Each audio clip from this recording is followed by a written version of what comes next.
Good afternoon, everyone. Welcome to We Were There. It's very nice having you with us, and my name is Judith Pucci. I am a Tribute Museum walking tour guide, as are the two gentlemen next to me. We at Tribute, what makes us different is that all of us have had a personal connection to the attacks of September 11th. So we are family members, first responders. Some of us were in the towers that morning and obviously survived.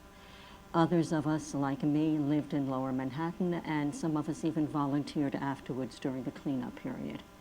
So our stories go beyond the historical events of the day. They focus much more on the personal costs of September 11th.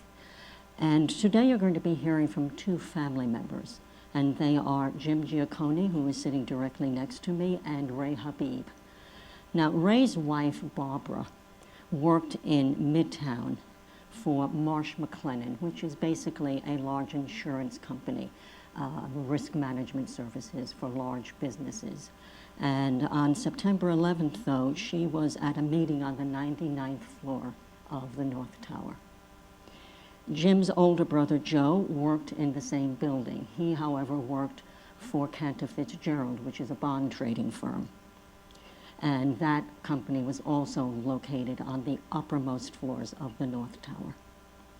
Joe and Barbara did not know one another, but they died very near one another on September 11th.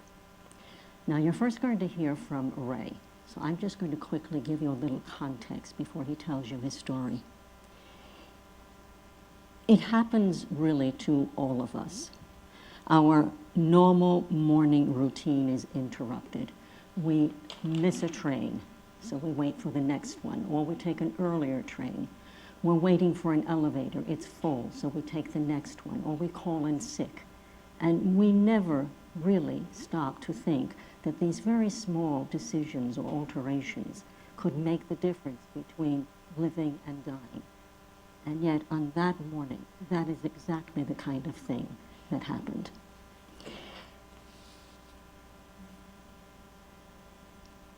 Normally, Ray's wife, Barbara, would have been in Midtown Manhattan, but her company called a meeting down here on September 11th.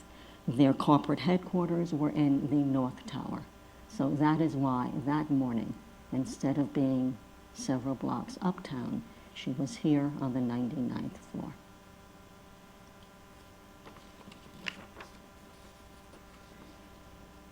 Thank you, Judith, for the invite. As Judith said, certain things happen. There are 1,000 stories of people who were supposed to be here that day, but were not. Because I'm not sure if you were aware, but on September 11th, there were 3 things going on in New York City. It was the first day of public schools openings, so people would drop their children off and then go to work. It was an election day, not the main one, but a primary day, so people would go to vote and then go to work. And September 11th that year was a Tuesday. So Monday Night Football was very popular, especially when our own local team, the New York Giants, were playing the Denver Broncos. So how many people stayed up late or went to do some other things and came to work late? My wife, as Judith said, the story was different. She was not supposed to be here, but she was. Marsh McLennan had offices throughout the world, but where she worked every day was Midtown. So I'm a big believer in fate. I don't know why things happen, but they do. They called for her to be at the meeting on their 99th floor. They had a couple floors. So Miss Prompt that she was, it was a 9 o'clock meeting, and I knew that she was going to be at the World Trade Center. So she's there at 8:30. I'm in my office in Staten Island. I'm in the real estate business. I was, and I still am. I'm in my office, and the reports were not accurate. The first report said that a small plane went into the tower. I said, see, that's not good. I know she's there. So I called on her cell phone, and all I was able to get was really her voicemail. When the second plane hit, we knew it was serious. So I tried calling again, and at that point, there was no communication, nothing. needless to say, life changed that day. She never came home. And now what? If you think that when she left that morning that that would be the last time that I would ever see her, I'd say you can't be serious. But that's what happened. And I learned a lesson the hard way. And it is a cliche, but I will, and it's the only cliche I will mention to you. If you think that, the times that we have now, what I like to do is treasure each day. So you're here, I'm assuming most of you are here on a holiday with husbands, wives, boyfriends, family. These are the times that you really should treasure. We had plans to do what you're doing. We wanted to travel too. But, my mother used to always say, man proposes and God disposes. So we didn't have that opportunity, but, so that's what I had to deal with. Now, I have to tell you, the things that I had to do, I never expected I would. The city was unbelievable, but I did have to file. I had to file for a death certificate. I had to go down, submit some DNA evidence. So I gave her hairbrush and her toothbrush. And I'll never forget, even around this time, Christmas time, they had an event down on the pier on the west side. And it was so many different companies there that were just opening their arms to us, whatever we need. We didn't have children, but the Disney Corporation was there giving out videos, DVDs. It was just an amazing opening of the city's heart. And for that, I will never forget. But I'm one of the lucky ones. Why? A few months after everything happened, the police department did contact me and said, we were able to positively identify some of your wife's remains. Okay? Some people, to this day, they never have found any of their remains. So that's why the Memorial Plaza is very sacred to a lot of people. So anyway, I had to go down to the coroner's office, and I'll never forget, it was a cold Saturday right around February, and it was on the east side. I go into the office. It's a cold, bright room. And what they did was they came out with a, like a safety deposit box. In it were 3 fragments of what they said, this is what was from your wife. One was a piece of her thigh, one was a piece of her rib. What do I do with that? Well, what you try to do, at least I try to do, is take a negative, and maybe make as positive something that you can. So what I saw from what I saw was in the box, knowing that my wife was on the 99th floor, right where that first plane hit, I said, God, please, I hope she didn't suffer.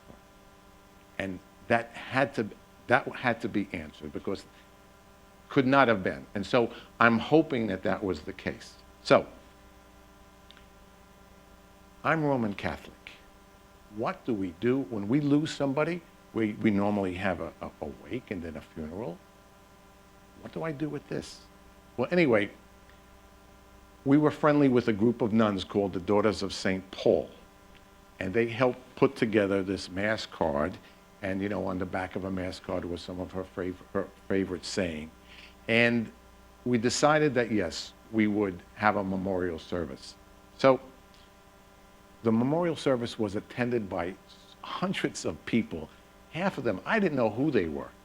But you have to realize at that time, again, the city just wanted to show their support to anybody who lost someone.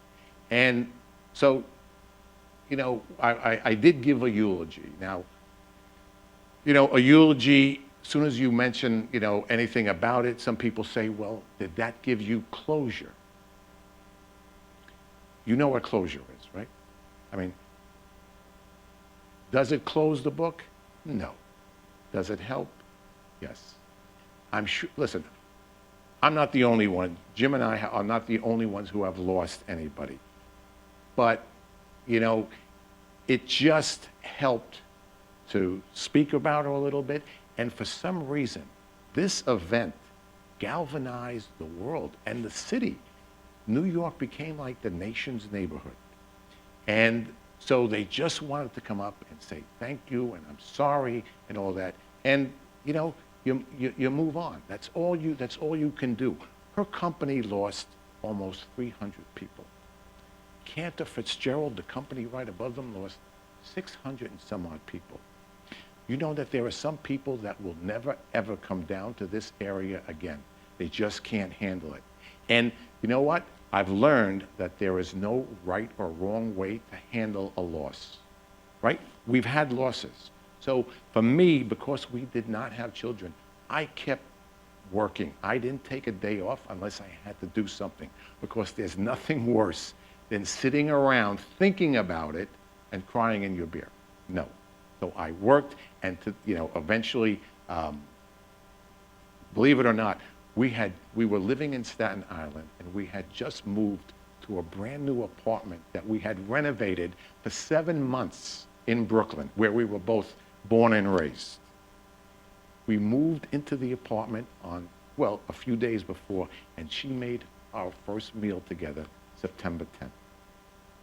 Unbelievable. So, as I said, there's no right or wrong way to grieve, and for those people, that's fine. Now, there is some irony in here. My wife was a very, very private person. If she knew I was talking about her, to a group of people that she doesn't know, I might hear about it, which I used to hear about it, a lot of things, all the time anyway. But, and I just find that, ironic that, so I'll take my chances and, when we meet again. But again, I'm a big believer in fate. Why did we meet? We were married, we were dated for 4, we were married for 4. Why did we meet at that time? Why was she here at that day?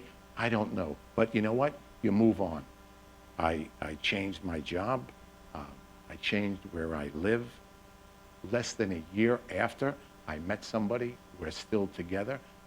So, you just can't figure it out. So I just put my hands out and I just go with the flow. And that's kind of how I live my life now. Living in New York, and especially in Brooklyn, it's not easy. There's a lot of aggravation. But what I've learned is not to sweat the little things. And that's where I never let anything penetrate and get inside me. I know what's important. My friends, my family, and everybody else. So that's the story. Thank you for listening. And I'm sure that this is, on a holiday, we appreciate it. I'm sure you'll mention it. But to take the time to come here and listen to the stories, that says a lot about you. Thank you.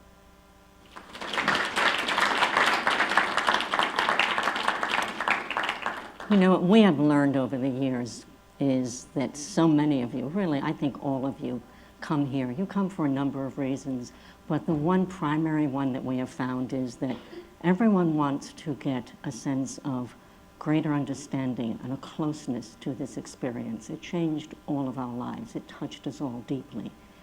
So what Ray just told you about when he was called, they found some of his wife, just for a moment. I mean, imagine that was you, and you're given 3 little pieces of bone. It's an extraordinary experience. I just found you saying that to them, sharing that, an extraordinary, generous thing to do. And people wonder about details like that and are always very reluctant to ask. Understandably, you feel as though it's too private a thing to ask about. But this is really September 11th. What is it like when they say, we found your wife, your sister, your mother, your father? What is it that they have found? There were only a little over 100 mostly intact bodies that were recovered. After that, it came down to body parts and bone fragments. It came down to Ray's experience. Now, I'm going to tell you something extraordinary from an extraordinary day. The Twin Towers were 2 of the famous buildings out of 7. The World Trade Center was 7 buildings in total. So you have 7 buildings, and yet half of everyone who died at the World Trade Center died on the floors where Barbara was. A few floors at the very top of the North Tower. And the reason is that when the planes entered the buildings, they sever access to the elevators and the stairways. So people who are above impact cannot get below impact. They are trapped. And on the upper floors that morning of the North Tower, 1,355 people die because they are trapped. Now, you all know that Barbara was one of them, and so was Joe, Jim's brother. And now he's going to talk to you about Joe. Me and Ray know each other for over 6 years. We've been to Japan together, spoken to people that were affected by the triple tragedy in 2011. This was my very first time hearing Ray's story. That's what's unique about the Tribute Museum. The Tribute Museum is an unbelievably unique place. It's where you could come and listen to a person-to-person story. It's different from this museum. This museum, the National Museum, it gets the day, it gets the history 100% right. Downstairs they have powerful exhibits and artifacts. But what the Tribute Museum offers is that connection, that ability to hear from somebody that was affected directly by September 11th. And I encourage you to reach out and maybe visit the Tribute. And I think you'll be appreciative of it. The Tribute Center is a place also of education for the public.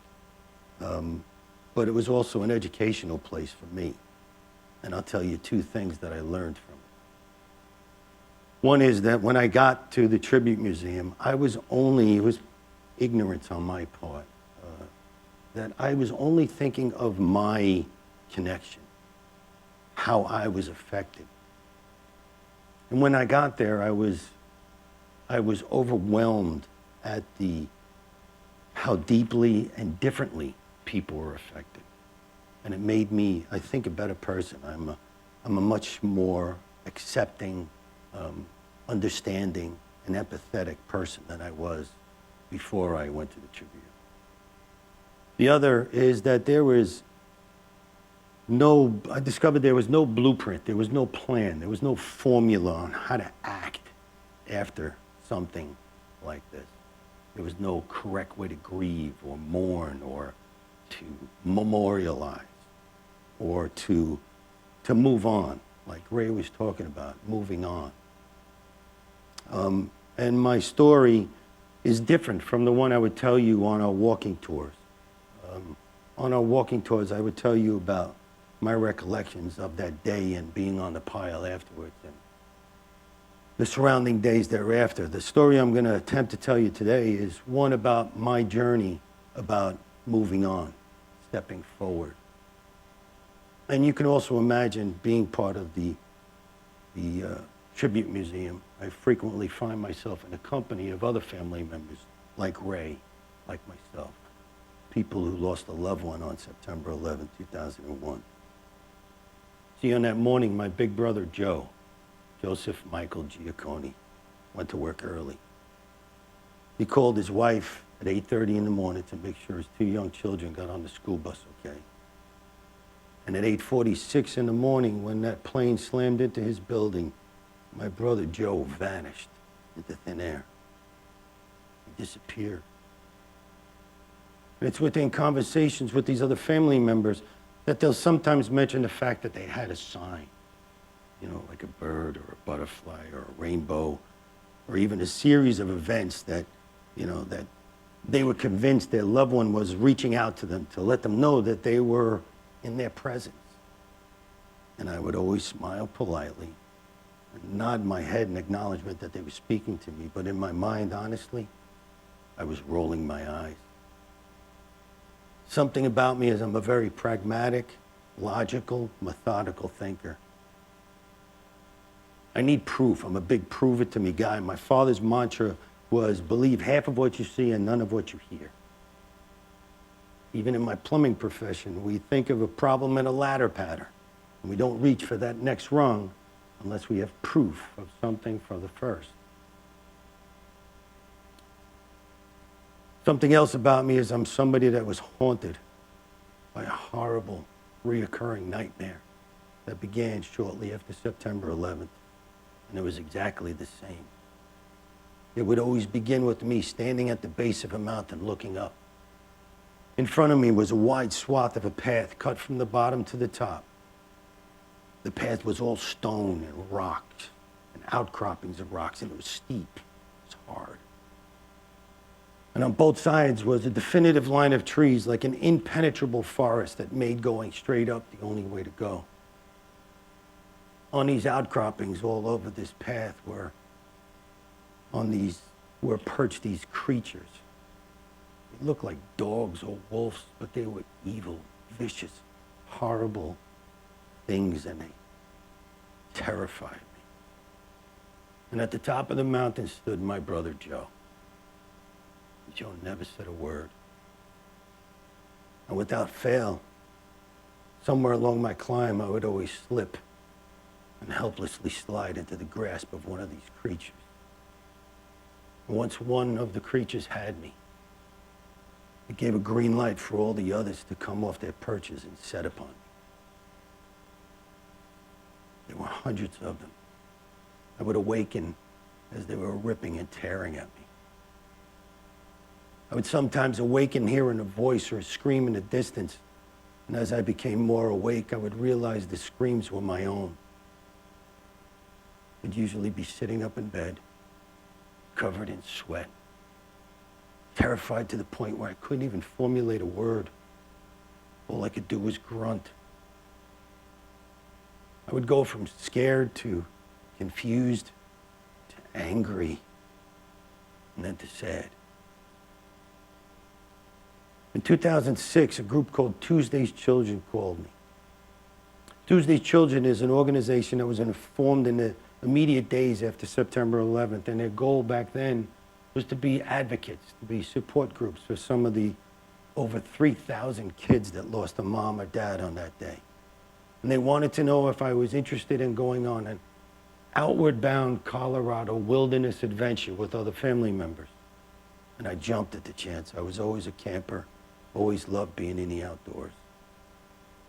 So that August, we all made our way to Leadsville, Colorado. Leadsville, Colorado has the distinction of being the highest incorporated city in the United States, almost 2 miles up into the air above sea level. The first 2 days we used to get acclimated to each other because we were all strangers to each other, to camp life for those that had never camped before, but especially the altitude because our base camp was above 10,000 feet. And on the third day we packed up and we began our trek into the deep woods. And almost immediately, we came upon a river, and there was an older gentleman fly fishing in the river. And even though I told him I had no fishing equipment, he insisted on giving me a fishing fly. And he just said, "This will work in these waters." And I thanked him very much. I tucked it in my pack, and we continued our hike. And that hike is something I put in a category I name my life's beautiful moments. My life's beautiful moments are defined by the fact that my brain seems to be consciously aware of whatever I'm doing or seeing at that moment is in some inexplicable way extra special. It's just a realization I have. It's as if my brain makes a wrinkle just for that memory, and in it will live that memory, and I'll never forget it. It'll never fade. When we continued hiking, it was sometime after lunch. We were on a trail, and there was a stream on our left side. We went around a bend, and we came upon a huge log jam that formed this natural bridge over the stream. And we used that bridge to get ourselves and our gear over to the other side, and we scampered up the embankment, through a small clearing, into the woods a short distance, and we set up our new base camp that was going to be our home for the next few days. And when the guide told us that we had some free time before we had to set up for dinner, little Jimmy got a long, flexible, strong stick, got my gift of the fishing fly, and I got my extra heavy dental floss that I mistakenly bought for this trip. And I was going to go back to the stream and catch some trout I had seen earlier for some fresh dinner. When I came out of the woods into that clearing again, I was following the same trail we came in on, and I was facing that log jam. But from this vantage point, I could see what was beyond this log jam. It was a huge, steep mountain. It had a wide swath path cut from the bottom to the top. There was a definitive line of trees on the right, a definitive line of trees on the left. I immediately became frozen because I knew without doubt that this was the mountain in my nightmares. This was my brother Joe's mountain. I wanted to call out to the others, but I had never told anybody but my wife about this nightmare. So I didn't say a word. In fact, a short time after September 11th, I noticed something. When I would speak of my brother, even my closest friends, and for different reasons, my wife, I would see how uncomfortable, physically uncomfortable they would become. So to save their discomfort, I stopped talking about Joe. That night after dinner, we built a campfire.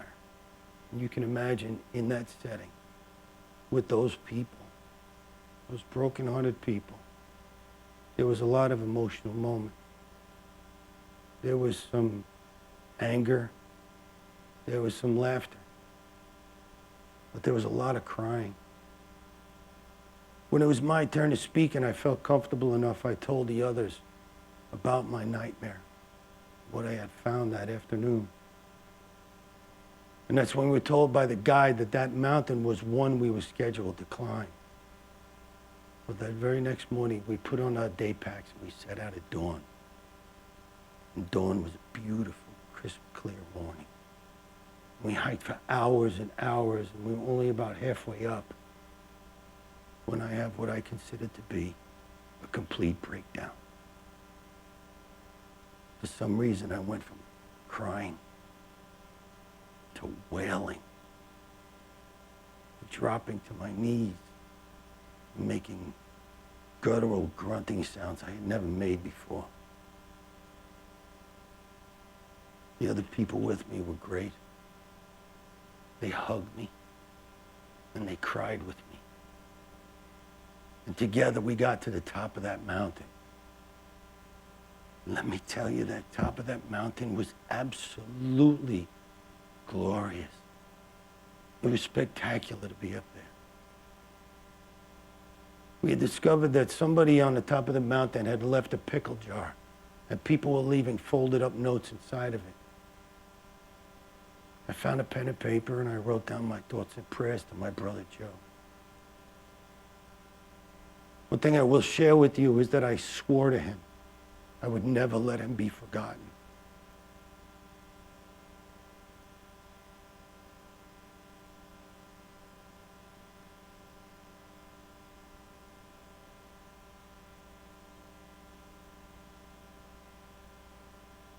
God knows what I wouldn't do not to be standing up here today. Something more important than my discomfort, I hope, happens here today. You guys remember my story. You remember my brother Joe's face. You remember Ray's wife's face. In a small way, you'll remember my brother Joe. Maybe I'll have made some wrinkles in some of your brains for the memory of Joseph Michael Giacconi, and he will not have vanished into thin air, and I'll keep fulfilling my promise. Some of you might have guessed that after that day on that mountain, I never had that nightmare again. Because on that mountain that day, I found my proof. Thank you very